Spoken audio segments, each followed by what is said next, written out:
आपण करणार आहोत तांदळाची भाकरी। हाय फ्लेमवर पॅन ठेवला आहे, त्यात 1.5 कप पाणी टाकूया।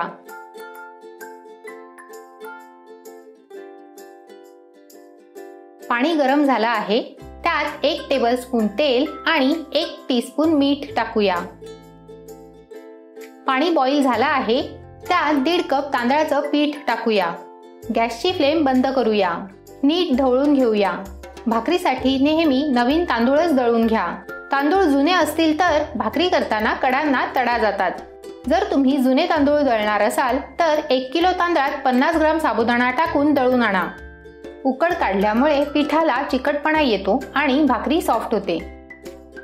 झाकण लावून 5 मिनिटे सेट होऊ द्या। 5 मिनिटे झाली आहेत। पीठ प्लेटमध्ये काढून घेऊया। पीठ प्लेटमध्ये काढून घेतलं आहे। पीठ हाताला सोसवेल इतपत गरम आहे। थोडं थोडं पाणी घेऊन पीठ मळून घेऊया। गरम असतानाच पीठ मळायचं आहे।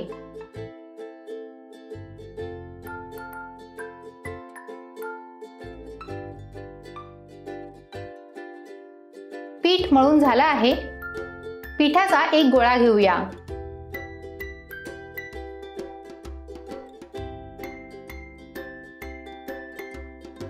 भाकरी लाटताना नेहमी गोळा याप्रमाणे स्मूथ करून घ्या।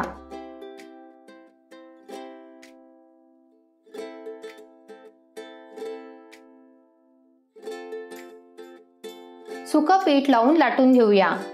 पीठ नीट मळून घेतलं असेल तर भाकरी नीट लाटता येते। भाकरी लाटून रेडी आहे, शेकवून घेऊया। मीडियम फ्लेमवर तवा गरम झाला आहे। भाकरीची पीठ लावलेली बाजू वर येईल अशा प्रकारे तव्यावर टाकूया।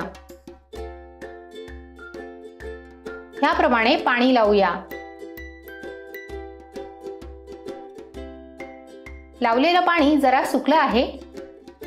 भाकरी फ्लिप करून शेकवून घेऊया। फ्लिप केलेल्या बाजूला नीट शेकवून घेऊया।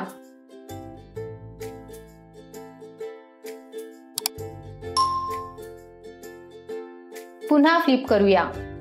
तुम्हाला जर ही रेसिपी आवडली असेल तर व्हिडिओला लाईक, शेअर आणि चॅनलला सबस्क्राईब जरूर करा। तांदळाची भाकरी रेडी आहे।